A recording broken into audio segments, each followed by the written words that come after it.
नमस्कार, मैं जितेंद्र यादव एक लंबे अरसे के बाद आप सभी लोगों का स्वागत करता हूं। मित्रों, आज मेरा लाइव आने का एक बहुत महत्वपूर्ण कारण है। स्पेशली राजस्थान राजनीतिक और प्रशासनिक परिदृश्य में कुछ ऐसे घटनाक्रम अभी घटित हो रहे हैं जिन्होंने बहुत ही राजनीति विज्ञान के विद्यार्थियों के सामने बहुत गंभीर मननीय और चिंतनीय परिस्थिति पैदा कर दी है। चिंतन हो भी क्यों ना, क्योंकि शासन व्यवस्थाओं का सबसे खूबसूरत प्रकार लोकतंत्र और उसमें भी उसका सबसे प्रमुख गहना संसदीय शासन व्यवस्था। संसदीय शासन व्यवस्था ऊपर से देखने में जितनी खूबसूरत लगती है क्योंकि वो प्रतिनिधित्व का प्रतिबिंब है, उतनी ही पेचीदगियों से भरी हुई भी होती है। मित्रों, संसदीय व्यवस्था का नाम आते ही राजनीति विज्ञान के जिज्ञासु और विद्यार्थियों के जहन में एक चीज़ तो क्लियर हो जाती है कि संसद इज इक्वल टू भागीदारी। मतलब शासन का चाहे तीनों अंगों में से कोई सा अंग हो, जिसमें न्यायपालिका को इतर रख दो, इसमें कार्यपालिका और व्यवस्थापिका पूरी तरह एक दूसरे से संबद्ध होती हैं। अब जहां भागीदारी इतनी महत्वपूर्ण हो जाती है, जनप्रतिनिधियों की सक्रिय भागीदारी कार्यपालिका के माध्यम से या व्यवस्थापिका के माध्यम से, और उस पर भी दलीय व्यवस्थाओं के माध्यम से ये संसदीय व्यवस्था चलती है, तो एक बहुत ही बड़ी ज़रूरत हो जाती है कि उस दलीय व्यवस्था को नियंत्रित रखा जाए। जी, इस नियंत्रण को अर्थात संसदीय व्यवस्थाओं में दलीय नियंत्रण को बरकरार रखने के लिए काफ़ी कुछ इंतजामात किए गए हैं। इसी संबंध में आप एक महत्वपूर्ण टर्म जो आजकल बहुत बर्निंग इशू हो रहा है उसका जिक्र सुनते हैं। मेरा कहने का तात्पर्य व्हीप से है। व्हीप। चलिए आज की अपनी परिचर्चा इसी से शुरू करते हैं। कुछ महत्वपूर्ण टर्मिनोलॉजी की चर्चा करेंगे, फिर इसके साथ साथ राजस्थान के राजनीतिक संकट का सामयिक उदाहरण लेते हुए हम लोकसभा अध्यक्ष या विधानसभा अध्यक्षों अर्थात विधायिका के स्पीकर के अधिकारों की विवेचना करने की कोशिश करेंगे। मित्रों, बहुत इंपॉर्टेंट चर्चा होने वाली है। हाँ, मैं इतना तो नहीं कहूँगा कि केशवानंद भारती वाद के बराबर का कोई वाद है, लेकिन उससे कम महत्व का भी नहीं है। ये बहुत इंपॉर्टेंट केस आज राजस्थान हाईकोर्ट के जयपुर ब्रांच में उसकी सुनवाई चल रही थी कि इस केस पर नज़र डालना आपके लिए ज़रूरी हो जाता है। स्वागत है सब लोगों का। नमस्कार विपिन जी, चेतना जी, जो भी लोग जुड़ चुके हैं, एकता जी, राहुल जी, मेरे यूपी और दूर दराज के मित्र लोग, सभी का स्वागत है। आज हमारी चर्चा का जो केंद्रीय विषय है वो रहेगा राजनीति में सामयिक जो महत्वपूर्ण बदलाव हो रहे हैं उस पर चर्चा करेंगे। व्हीप को समझेंगे कि व्हीप क्या होता है, दलीय अनुशासन के लिए क्या चीज़ें महत्वपूर्ण होती हैं, और उसी के साथ साथ लोकतंत्र में एक बहुत ही गंभीर प्रवृत्ति देखने को मिल रही है। मैं सीधे सरल शब्दों में यहाँ ये कहूँगा कि इतना तेज़ी से बदलता परिदृश्य ने विद्यार्थियों के लिए इतना चुनौतीपूर्ण परिस्थितियाँ पैदा कर दी हैं कि उसे समझना ज़रूरी हो गया है कि संवैधानिक प्रावधान क्या हैं, प्रवृत्तियाँ क्या हैं, उनकी जो है एक्टिविटीज़ क्या है, क्या इनमें दोनों में फ़र्क है। बहुमत ही लोकतंत्र में सब कुछ होता है, तो बहुमत का एक ऐसा चाल चलन है कि जब बहुमत हाथ में रहता है तो क्या वो तानाशाही की प्रकृति भी इजाद कर लेता है या हासिल कर लेता है, या उस राह पर भी बढ़ जाता है। बहुत सारे पेचीदा प्रश्न हैं। सीधा सीधा हमारी आज की बातचीत का जो केंद्रीय विषय है, सबसे पहला हम कुछ संवैधानिक प्रावधानों की चर्चा करते हुए आगे बढ़ेंगे। देखिए, राजनीतिक दलों में व्हीप चर्चा का नंबर 1 बिंदु। चर्चा का दूसरा बिंदु, ये क्या होता है, कब जारी होता है, कौन कौन इससे बंधे हुए हैं और वास्तव में इसका नेचर क्या होता है। चर्चा का तीसरा जो बिंदु रहेगा कि इस व्हीप के उल्लंघन के प्रभाव क्या होते हैं और इसकी अथॉरिटी किसके पास है। सदस्यों को सदस्यता से निर्हरित करने का या उससे डिबार करने का या उन्हें वॉइड घोषित करने का जो अथॉरिटी है वो किसके पास है। क्या स्पीकर के पास है? तो स्पीकर के पास संविधान के कौन से अनुच्छेद ये है उन्हें प्रदान किए। तो हमारी चर्चा का विषय है एक तरफ संवैधानिक प्रावधान, दूसरी तरफ उनकी वास्तविक क्रियान्विति। तो ये बहुत महत्वपूर्ण चर्चा होने वाली है।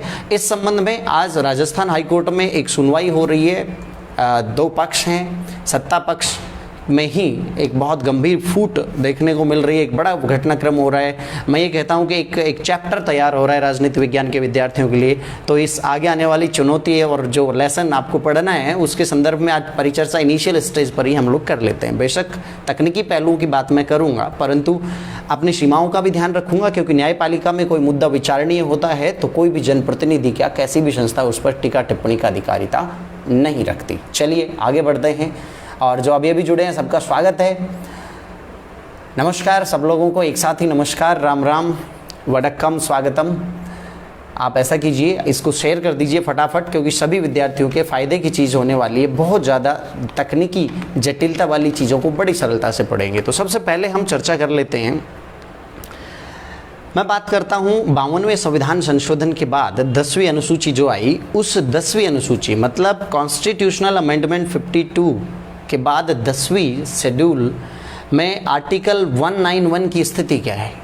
राज्य विधायिकाओं के संबंध में अनुच्छेद 191 में जो स्थिति है, अर्थात 10वीं अनुसूची जिसे आप सरल भाषा में दल बदल से संबंधित समझते हैं, उस दल बदल की अनुसूची में वास्तव में वर्णन किया गया है किसके बारे में?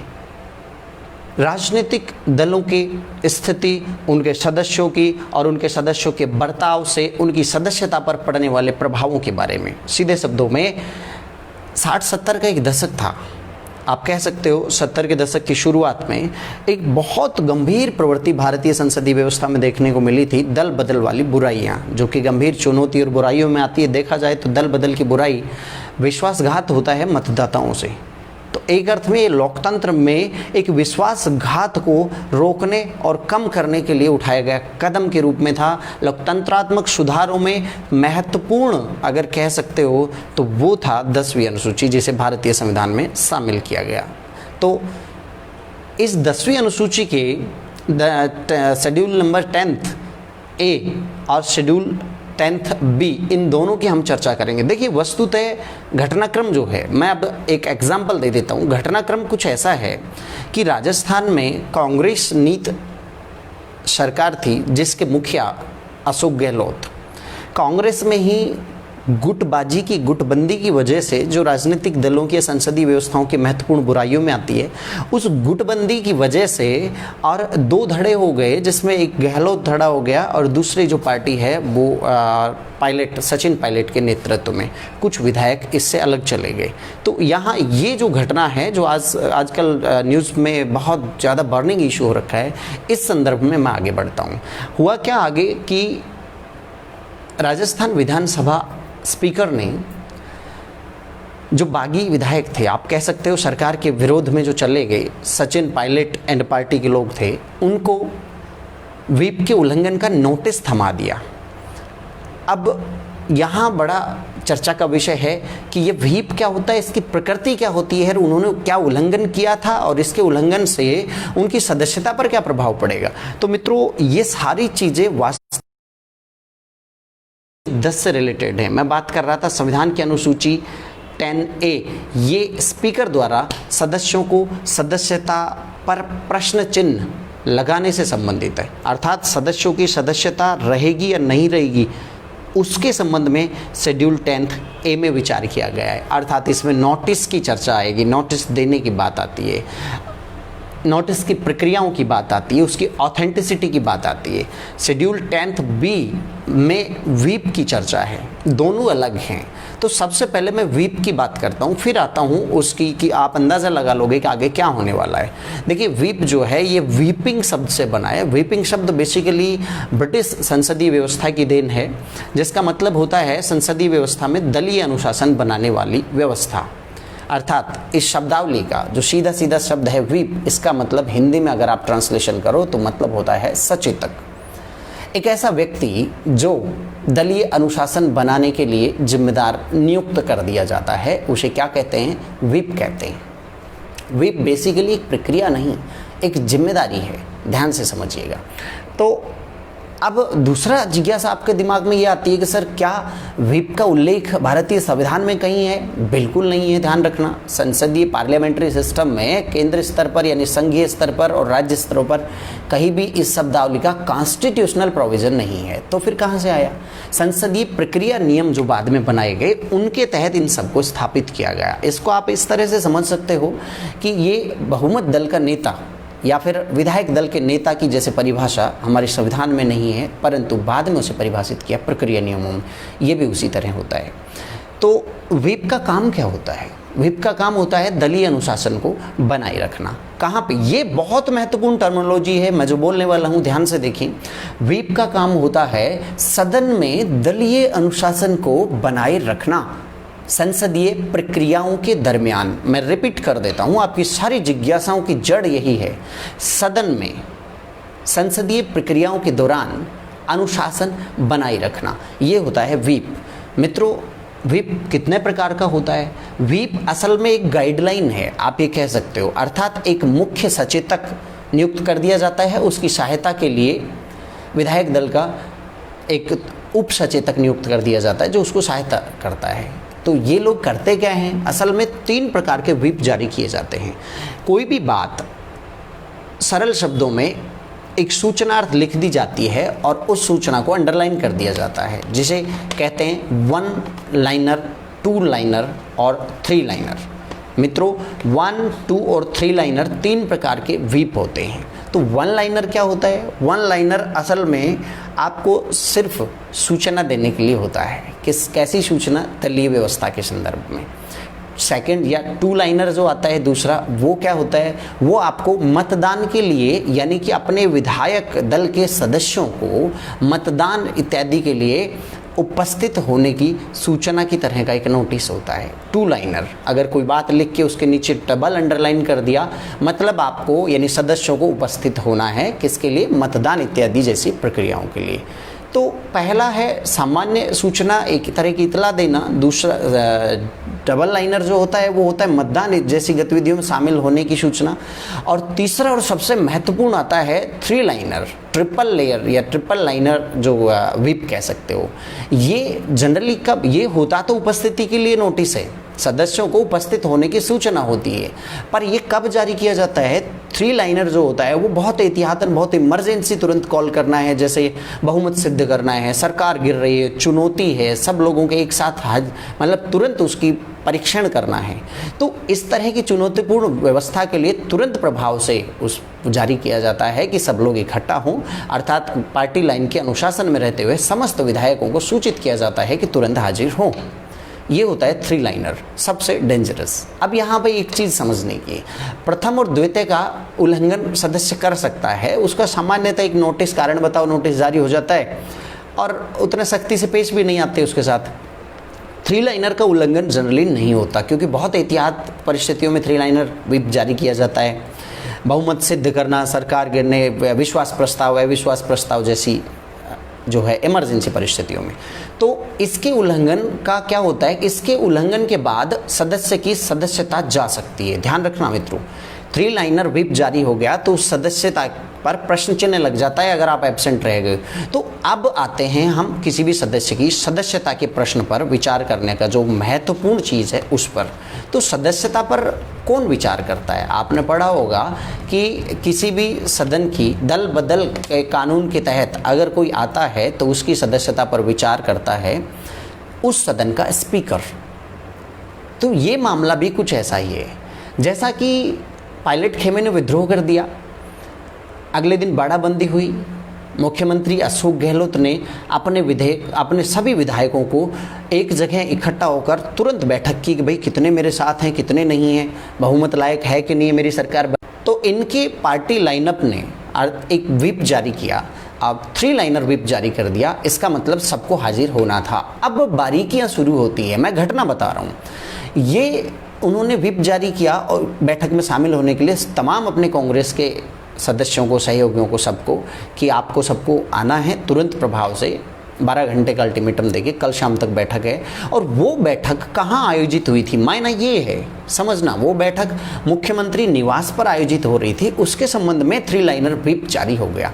मैं बार बार इस्तेमाल कर रहा हूँ, जो अभी नए जुड़े हैं वो समझ लें। विप क्या होता है? विप केवल सचेतक होता है। विप का हिंदी अर्थ होता है सचेतक, अर्थात पार्टी लाइन में दलीय अनुशासन बनाए रखने के लिए जो व्यवस्था है उसे विप कहते हैं। ये एक पद भी नियुक्त कर दिया जाता है, जैसे दूसरी भाषा में आप विधायक दल का नेता भी कह सकते हो या विधायक दल के नेता की तरह। तो ये भूमि, अगर अलग पद नहीं है तो नेता को भी ये भूमिका दे दी जाती है, वरना अलग पद भी बना देते हैं। चलिए, तो ये हुआ था।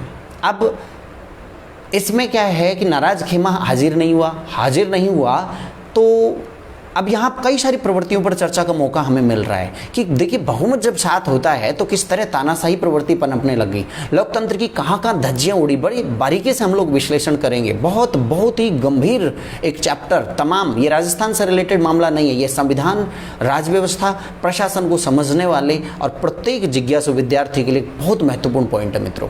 राजस्थान में घट रही है घटना। आप जानते हैं केशवानंद भारती कौन था? मठाधीश था केरल का। केरल के मठाधीश का अपना मामला था जमीन का अधिग्रहण का, लेकिन उस मामले ने पूरी भारतीय संवैधानिक और राज्य व्यवस्था को एक तरह रिफॉर्म कर दिया, उसमें एक तरह से पुनर्परिभाषित कर दिया। आप जानते हैं गोलकनाथ एक क्षेत्र विशेष से संबंधित था, लेकिन उसके प्रभाव बड़े व्यापक रहे। सज्जन सिंह बनाम राजस्थान राज्य कितना महत्वपूर्ण आता है केस। ये केस भी कुछ उसी तरह होने वाला है जो अभी सचिन पायलट वर्सेस, या आप कह सकते हो कि जो राजस्थान के मुख्य सचेतक ने इसमें दायर किया है, या पायलट खेमे की तरफ से पिटीशन दायर की गई है और 3 पार्टियां इसमें बनी हैं। मैं बाद में इस केस की आपको चर्चा करूंगा, बट आपको बहुत इम्पोर्टेंट, बहुत ही ध्यान देकर इस महत्वपूर्ण मुद्दे को सुनना है। हाँ, तो ये तो बात थी अपनी व्हिप की। अब बात करते हैं कि व्हिप का उल्लंघन कर दिया उन लोगों ने, उल्लंघन कर दिया, 3 लाइनर व्हिप का उल्लंघन कर दिया, तो नियम ये कहता है कि उनको सदस्यता से मुक्त किया जाए। अर्थात आपके दिलों की धड़कन बढ़ गई होंगी, सचिन के समर्थकों की तो कम से कम बढ़ ही गई कि क्या अब उनकी एमएलए की सीट छिनेगी? बिल्कुल। अब इस पर हम विचार करते हैं तकनीकी रूप से हमारा संविधान क्या कहता है। तो हम जो बात कर रहे थे 52वें संविधान संशोधन के अनुसार अनुच्छेद 191 की व्यवस्था में अनुसूची 10A क्या कहती है, 10B क्या कहती है। 10B में हो गया व्हिप अर्थात प्रक्रिया। 10A पे आते हैं अब सीधा अर्थात सदस्यों द्वारा अनुशासन लाइन, पार्टी गाइडलाइन अर्थात व्हिप का उल्लंघन करने पर सदस्यता से मुक्ति का प्रावधान, इस पर चर्चा करते हैं। मित्रों देखिए, कोई मेंबर है कि नहीं है, अनुसूची 10A सेक्शन 3, मैं रिपीट कर रहा हूँ, अनुसूची 10A सेक्शन 3 में इस चीज़ का उल्लेख किया गया है कि दल बदल के गतिविधियों में संलिप्त रहने वाला कोई व्यक्ति सदस्य नहीं होगा। अब प्रश्न ये उठता है कि दल बदल में क्या क्या चीज़ें शामिल होती हैं, इस चीज़ का निर्धारण इसमें किया गया है अनुसूची 10 में। अब ध्यान रखें कैसे मतलब वो सदस्यता कैसे कैसे खो देता है। देखिए, या तो वो पार्टी उल्लंघन करे, पार्टी लाइन का, लाइनर 3 का उल्लंघन करे, सदन की कार्रवाइयों में भाग नहीं ले, मतदान के वक्त अनुपस्थित रहे, इस तरह की जो चीज़ें हैं, ऐसा अनुशासनहीनता तो उसकी जा सकती सदस्यता। दूसरा आता है कि दल छोड़कर चला जाए, अर्थात जिस सिंबल पर आपने इलेक्शन जीता था उस सिंबल को छोड़ दिया है आपने, तो सदस्यता आपकी नहीं बचेगी। नेक्स्ट अब इसका इम्पोर्टेंट चीज़ आती है कि अगर उस राजनीतिक दल में विभाजन करके आपने दूसरी पार्टी बना ली जिसके आप अभी सदस्य हैं, और उसमें से अलग होकर आपने नई पार्टी बना ली, तो भी आप सबकी, जो नई पार्टी बनाने वाले विधायक हो, सबकी सदस्यता चली जाएगी। अब यहाँ एक अपवाद है कि अगर इस तरह किन किन की जाएगी, अगर कुल जाने वाले टोटल संख्या का 1/3 हैं तो उनकी सदस्यता नहीं जाएगी। ध्यान रखना, 1/3 या इससे ज़्यादा है तो नहीं जाएगी, और अगर वो संख्या 1/3 से कम है तो वो सदस्यता चली जाएगी। मित्रों, सदस्यता आपकी भी जा सकती है, ध्यान रखना, अगर शेयर नहीं करोगे तो फटाफट से 5 सेकंड ले रहा हूँ बीच में। जितना आनंद सुनने में आ रहा है उतना ही आनंद शेयर करने में भी उठाइए, और विद्यार्थियों का भी सरल भाषा में थोड़ा समझने की हम समझाने की कोशिश कर रहे हैं। Share it please.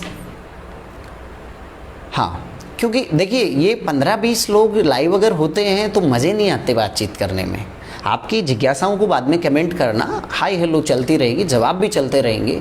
मेरा मानना है कि आप जितने भी लाइव हो, अगर प्रत्येक व्यक्ति 5-5 दोस्तों को निमंत्रण दो तो एक अच्छी संख्या हो जाती है। मेरा भी मन करता है चर्चा करने का, वरना फिर चला जाऊंगा कोमा में और 5-7 दिन बाद फिर दिखूंगा चेहरा, आप सोचोगे सर कहाँ गायब हो गए हैं। शेयर कर दीजिए फटाफट से, ठीक है। मैं देख रहा हूँ स्क्रीन पर एक भी व्यक्ति बढ़ा नहीं है, घटा जरूर है, और मेरे बोलते ही एक संख्या कम हो गई। चलिए आगे बढ़ते हैं, मेरा काम करना है, आप अपना काम कीजिए। अब मैं बात कर रहा था कि किसी पार्टी को छोड़कर फिर किसी पार्टी को विभाजित करके नई पार्टी बना लेता है तो भी चली जाती है, लेकिन अगर वो संख्या 1/3 से ज़्यादा है तो सब एमएलए रहेंगे, एमपी रहेंगे, मतलब सदस्य रहेंगे, कोई फ़र्क नहीं पड़ता। और 2, 4, 5 लोग अगर जाते हैं तो सबकी सदस्यता समाप्त हो जाएगी। अब एक और चीज़ है कि अगर अन्य के साथ विलय हो गया, पार्टी जिसके सदस्य थे उसका ही विलय किसी और में हो गया तो सदस्यता नहीं जाती है। कुछ ऐसे इसमें प्रावधान है। किसमें है? I am talking about in schedule number 10 of Indian constitution. मैं भारतीय संविधान की अनुसूची 10 की बात कर रहा हूँ कि इस तरह से उसकी सदस्यता चली जाती है। तो इनमें से कोई सा भी काम क्या Gehlot and Sachin Pilot and party ने किया? आप कहोगे सर ऐसा तो कुछ नहीं किया। हाँ, उन्होंने नोटिस का उल्लंघन किया। कौन सा नोटिस? मैं पुनः याद दिला देता हूँ। व्हिप जो जारी किया गया था, पार्टी के सभी विधायकों को विधायक दल की बैठक में शामिल होने के लिए जो नोटिस दिया गया था, 3 लाइनर नोटिस था, 3 लाइनर व्हिप जारी किया गया था। उस 3 लाइनर व्हिप का उल्लंघन कर दिया था, जिसकी अधिकारिता, अब मैं आता हूँ अपने संसदीय प्रावधान क्या कहते हैं। इसी का मतलब शेड्यूल नंबर 10 ए के सेक्शन नंबर 6 का सब सेक्शन 2, आई रिपीट, भारतीय संविधान की अनुसूची 10A के सेक्शन 6 में या नियम 6 के उपनियम नंबर 2 में क्या है कि स्पीकर इस तरह की गतिविधियों के लिए एक निर्धारित रीति से बर्ताव करेगा। अर्थात सदस्यों ने इस तरह का गद्दारी कर दी तो स्पीकर को ये हक है कि वो उनकी सदस्यता को हटा दे, छीन ले या मुक्त कर दे। कैसे करेगा? उन निर्धारित रीति से कार्रवाई करने का निर्देश दे सकता है। कौन कहता है? इसका मतलब स्पीकर को ये है नोटिस जारी करने की अधिकारिता? यस और नो? बिल्कुल है। अकॉर्डिंग टू अनुसूची 10 के सेक्शन 6 के सब सेक्शन 2 ये उसे अधिकारिता देता है। इसके साथ साथ अब एक बात ध्यान रखना कि इस तरह की कार्रवाइयाँ अगर कोई होंगी, जैसा कि हो रही है, सीपी जोशी पर आरोप लग रहा है कि उन्होंने बायस होके और फटाफट से आनन फानन में ऐसा नोटिस दे दिया वगैरह वगैरह, इस तरह की जो निर्देश स्पीकर के द्वारा दिया जाएगा मित्रों, वो अनुच्छेद 112 के तहत समझे जाने वाले विधानमंडल की कार्रवाइयों के तहत ही परिभाषित किया जाएगा। मतलब अगर स्पीकर ने इस तरह की कार्रवाई का आदेश दे दिया है कि उनको नोटिस जारी करो, व्हिप का उल्लंघन का नोटिस जारी करो वगैरह वगैरह, तो ये संसदीय प्रक्रिया का उल्लंघन नहीं है। मेक इट क्लियर, ये उसी संसदीय प्रक्रिया के तहत माना जाए। किसके तहत? जिस तरह 112 के तहत संसदीय प्रक्रिया का या विधायी प्रक्रिया का राज्यों में वर्णन है। समझ में आया? किसमें लिखा है, कहाँ प्रावधान है? इसका मतलब कोई स्पीकर नोटिस जारी कर सकता है? यस, कर सकता है। तो फिर से मैं याद दिला दूं आप लोगों को, राजस्थान में अभी जो केस चल रहा है, आज जो सुनवाई की गई है और अभी मंगलवार को सुनवाई होगी, बहुत इंपॉर्टेंट है। तो वो सुनवाई किसके बारे में?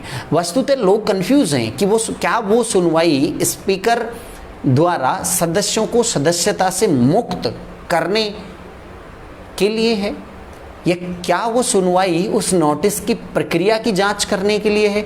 असल में वो केस हुआ क्यों है मैं आपको बता दूं, एकदम क्लियर कर दूं कि व्हिप के उल्लंघन पर स्पीकर के द्वारा नोटिस जारी करने की अथॉरिटी, आई रिपीट, व्हिप के उल्लंघन के बाद जो स्पीकर नोटिस जारी करता है उसकी प्रक्रिया की अगर जांच की जानी है, मेक इट क्लियर, उसकी प्रक्रिया की जांच की जानी है तो केवल एक जज, सिंगल बेंच, एसबी उसकी सुनवाई कर लेगा। और अगर बात उसकी संवैधानिकता की है, अगर बात स्पीकर के अधिकारों की समीक्षा है, तो इसकी सुनवाई डीबी में होती है। मित्रों, ज़्यादातर न्यूज़ चैनल वाले चिल्ला रहे थे, ये वो पता नहीं क्या क्या कह रहे थे कि इसकी सुनवाई एक सिंगल बेंच में, कोई शर्मा जी की बेंच में गई, डीबी में जाना था, क्योंकि वास्तव में उसकी संवैधानिक अधिकारिता का प्रश्न था, तो डीबी सुनवाई करेगा। एक चीज़ क्लियर हुई।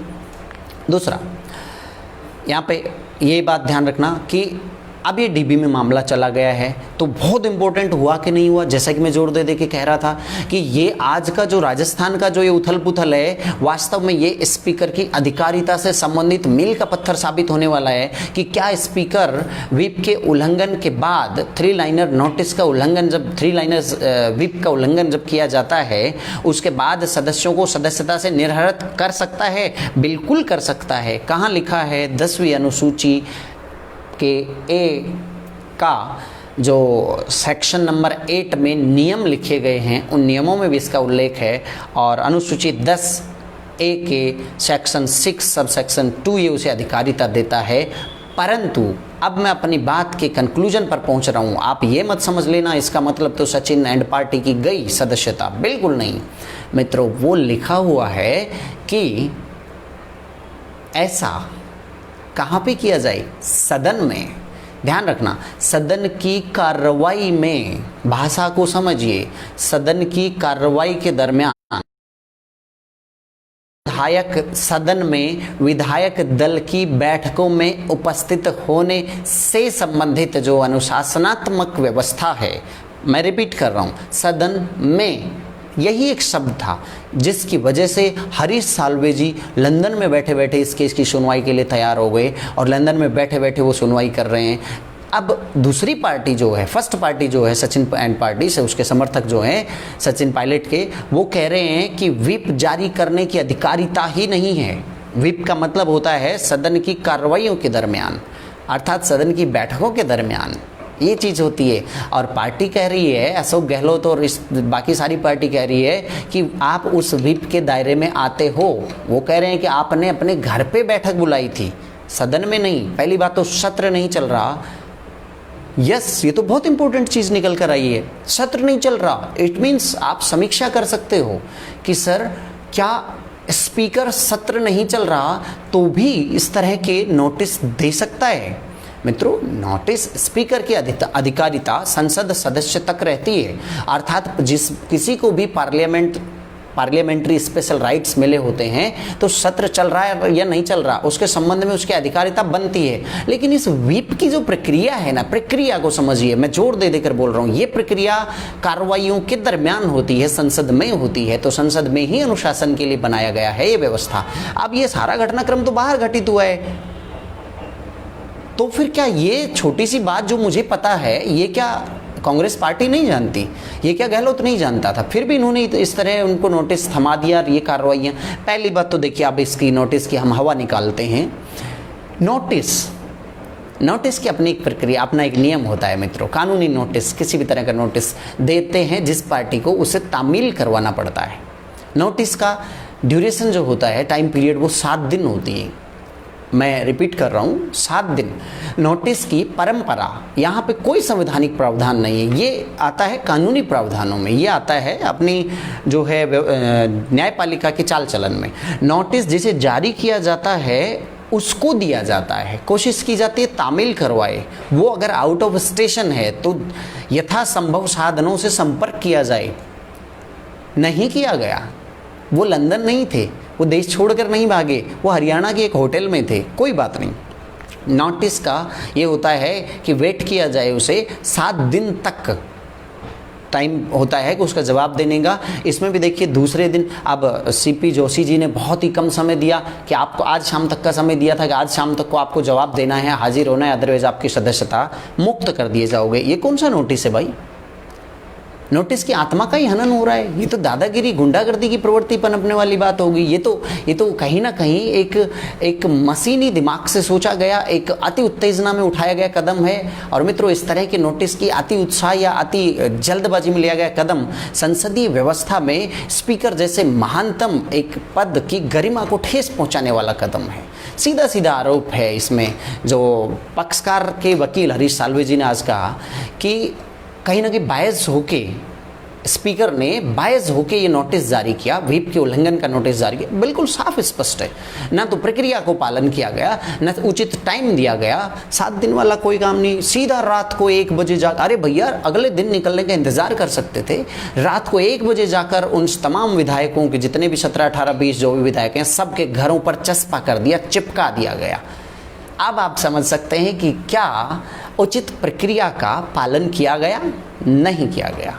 तो मित्रों, ये था। अब 3 चीज़ें आज की चर्चा में आपने समझी कि व्हिप होता क्या है। 3 प्रकार के व्हिप होते हैं, सिंगल लाइनर, डबल लाइनर और ट्रिपल लाइनर। मतलब 1 बार अंडरलाइन, 2 लाइन से अंडरलाइन और 3 बार। उसकी परिभाषा समझी, कौन जारी करता है, कब जारी करता है, कहाँ से करता है। अनुशासन बनाने के लिए, कहाँ, सदन में दलीय अनुशासन बनाए रखने के लिए। सदन में, मैं बार बार रिपीट कर रहा हूँ, व्हिप की आत्मा ही सदन में चालू होती है, तो फिर बाहर ये प्रपंच क्यों लड़ा जा रहा है? इसकी वजह है कि स्पीकर के इस तरह की अधिकारिता को स्पष्ट परिभाषित नहीं किया गया था। उन शब्दों की कमी होने का फायदा उठाना चाहती है यहाँ पे सत्ता पक्ष, अपने बहुमत का नाजायज़ फायदा उठाकर एक मनोवैज्ञानिक दबाव बनाने के लिए कि जो हुआ बहुमत साबित कर दिया। अभी ऑन पेपर नहीं हुआ है, भीड़ दिखा दी गई, मीडिया के सामने उपस्थित हो गए, सब कुछ किया, तो अब क्यों ना इन बागी विधायकों पर एक मनोवैज्ञानिक प्रेशर बनाया जाए फटाफट से। इसलिए आनन फानन में क्या किया कि नोटिस जारी करवा दिया। आनन फानन में एसओजी का नोटिस तो हुआ ही था जिससे प्रपंच हुआ, आनन फानन में स्पीकर का नोटिस दिला दिया गया। कमाल है, ये सिर्फ मनोवैज्ञानिक दबाव बनाने के लिए था और कुछ भी नहीं है, अगर हम इसके तकनीकी पहलुओं पर चर्चा करें तो। अब आपके लिए क्यों इंपॉर्टेंट है, राजनीति विज्ञान के विद्यार्थियों के लिए क्यों इंपॉर्टेंट है? मित्रों, यहाँ डीबी में है मामला, डबल बेंच इसकी सुनवाई कर रही है, तो अब स्पीकर के अधिकारों की समीक्षा होगी। मतलब बहुत बड़ा मामला है, बहुत बड़ा मामला है। संसदीय व्यवस्था में स्पीकर के अधिकारिता कितनी है उनकी समीक्षा होगी, परिभाषित किया जाएगा, हो सकता है पुनर्परिभाषित भी किया जा सकता है। तो मतलब आप सीधा सीधा समझ रहे हैं, ये मामला हाई कोर्ट से निकलकर कहाँ जा सकता है, सुप्रीम कोर्ट भी जा सकता है। शायद इन्हीं जो जिज्ञासाएं मेरे दिमाग में हैं, ये माननीय जज महोदय के दिमाग में निश्चित रूप से रही होंगी, तो उन्होंने इस मामले को मंगलवार तक के लिए सुनवाई टाल दी गई। मीडिया तो लच्छेदार भाषा बोल रहा है कि मौका मिल गया, बच गए, ये हो गया, वो हो गया। मंगलवार तक स्थगित कर दी इस सुनवाई को, मंगलवार को पुनः हाजिर होंगे। सारी चीज़ें बहुत अच्छे से क्लियर हो गई हैं। सबसे पहले तो उन्होंने खारिज कर दिया था कि इस पिटिशन की लैंग्वेज क्लियर नहीं है कि who is the first party and who is second, मतलब कौन किसके अगेंस्ट है, किस पर किया गया है, क्लियर करो। सारांश में मैं आपको यही बताना चाहूँगा कि ये जो केस है, संवैधानिक मामलों का जो ये, आपको सरकारों की उथल पुथल से कोई लेना देना नहीं, किसकी सरकार बने किसकी गिरे कोई मतलब नहीं है। हमें मतलब है संविधान के अंदर क्या कुछ नया बन रहा है, क्या एक नया परिवर्तन देखने को मिल रहा है। तो आज के इस घटनाक्रम की आज हमने जो परिचर्चा की है, इससे आपको ये जरूर पता लगा कि 10वीं अनुसूची पार्ट ए के सेक्शन 6 के सब सेक्शन 2 में जो अधिकारिता है, अर्थात व्हिप के उल्लंघन पर किसी सदस्य की सदस्यता को खत्म करने की जो अधिकारिता है, उस पर प्रश्न चिन्ह है। वो किस वजह से लगे, उसकी गलत अपनाई गई प्रक्रिया की वजह से। तो वास्तव में अगर आपसे कोई पूछे कि ये जो सारा का सारा जो आज प्रपंच है, ये जो सब कुछ किया गया, ये असल में ये केस क्यों हो रहा है, ये स्पीकर के अधिकारों पर एक बहस चल रही है। आई रिपीट, स्पीकर के अधिकारों पर एक बहस कोर्ट में छिड़ गई है, जिसका अखाड़ा राजस्थान हाई कोर्ट बना है और पहलवान हैं कांग्रेस के ही दो दिग्गज धड़े, एक अशोक गहलोत नीत और दूसरा सचिन पायलट के नेतृत्व में। अब इनकी आपसी कलह ने कम से कम मुझे मौका दे दिया, आपको मौका दे दिया कि क्यों ना हम अनुसूची 10 के प्रावधानों के एक बार फिर से समझें, देखें, दल बदल कानून होता क्या है, इसको समझें। कोई चिंता नहीं है, मज़ेदार चीज़ है, मज़ेदार है तो शेयर कर दीजिए ना फटाफट से, और लोगों को भी जोड़िए। अब मैं 3 प्रश्न उठा रहा हूँ, फिर अपनी परिचर्चा को लगाम देंगे, विराम देंगे। देखिए, सदस्यता पर सारी बारीकियाँ क्लियर हुई। अब मेरे जहन में कुछ प्रश्न हैं, और वो प्रश्न क्या हैं कि सत्ता का उपयोग, सत्ता का चाल चलन कहाँ जा रहा है? क्या बहुमत या मैंडेट का मतलब ये होता है? एक वीडियो वायरल हो रहा मीडिया में, किस विधायकों की बाड़ाबंदी के चक्कर में एक विधायक महोदय, मैं नाम और क्षेत्र नहीं बताऊंगा, विधायक महोदय को कार आगे लगा के पुलिस रोक देती है, बगल में कार लगा दी जाती है, इधर बगल में कार लगा दी जाती है, और इतनी भरी गर्मी में एक सिपाही, एक अधिकारी पास आता है और ड्राइवर से, एमएलए के ड्राइवर का, एमएलए बैठा हुआ है और ड्राइवर से चाबी निकाल लेता है उसकी गाड़ी की, और वहीं की वहीं एक इस किस कदर दादागिरी, गुंडागर्दी, और एक जन नेता, एक चुने गए लोकप्रिय नेता एमएलए के साथ इस तरह का बर्ताव सत्तासीन लोग कर रहे हैं, सत्ता कर रही है। ये कैसा लोकतंत्र गढ़ा जा रहा है? ये क्या, इस पर, इससे प्रश्न चिन्ह लगते हैं। लोकतंत्र के चाल चलन पर एक बार पुनः सोचने की जरूरत है। अभिव्यक्ति की आज़ादी पर प्रश्न चिन्ह है, सोचना। दूसरा जो प्रश्न मेरे दिमाग में आया कि राजनीति में एक नई बहुमत की तानाशाही, एक टर्मिनोलॉजी आता था, बहुत पुराना है, बहुमत की तानाशाही। लोकतंत्र को बहुमत की तानाशाही बोलते हैं वैसे तो, लेकिन अभी सन 2000 के बाद हम कह सकते हैं कि ये 60 के दौर से लेकर, जब से गठबंधन की राजनीति का दौर शुरू हुआ है, तब से लेकर सन 2013 तक का जो दौर था, गठबंधन का स्वर्ण युग था। परंतु इस गठबंधन के स्वर्ण युग के बाद अब कहीं ना कहीं एक अजीब प्रवृत्ति मुझे भारतीय राजनीति में पनपती नजर आ रही है, और वो एक दलीय राजनीति, एक पक्षीय राजनीति, या बहुमत की तानाशाही की बजाय मैं इसे गुंडागर्दी कहूँ तो भी गलत नहीं होगा। पार्टियाँ चाहे कोई भी हो सकती हैं। हॉर्स ट्रेडिंग वगैरह जैसी छोटी छोटी चीज़ों पर भटकना नहीं है, आपको दूसरा प्रश्न इस पर मनन करना है। तीसरा महत्वपूर्ण प्रश्न जो मेरे दिमाग में आया कि वास्तव में बहुमत की संवैधानिक प्रवृत्ति क्या है। एक विधायक ने बहुमत लिया, वो इतनी पावर में पहुंच गया कि सबको गुलामों की तरह रख रहा है। एक विधायक वही जनता चुनती है, उसी अंदाज से आता है, उसी तरीके से आता है, वही संवैधानिक अधिकारिता रखता है, और उसके साथ बर्ताव ऐसे किया जा रहा है जैसे वो किसी की कोल्ड कॉफ़ी या चाय का कप लेकर भाग रहा हो। पुलिस इस तरह घेर के खड़ी हो जाती है जैसे वो किसी की टॉफ़ी और चॉकलेट छीन के भाग रहा हो। तो एक अजीब प्रवृत्ति है। अर्थात बहुमत का, मैंडेट का वास्तव में शुद्ध लोकतांत्रिक चाल चलन क्या है और क्या होना चाहिए, समीक्षा जरूर होनी चाहिए। इन प्रश्नों पर मनन करेंगे। इसी के साथ मुझे यानी जितेंद्र यादव को दीजिए इजाज़त। मेरे विद्यार्थियों को पर्सनली मैं बताता रहूँगा। अभी तुरंत अपनी प्रक्रिया क्लास की चालू करेंगे। सब कुछ ठीक है, सब कुछ पटरी पर है, और ऐसी चर्चा परिचर्चा पर बनी रहना जरूरी है। बहुत बड़ा फैसला आने वाला है, आई थिंक, जो काफ़ी परिभाषाओं को चेंज करने वाला है। मुझे दीजिए इजाज़त। आज के लिए इतना ही। नमस्कार, शुभ रात्रि।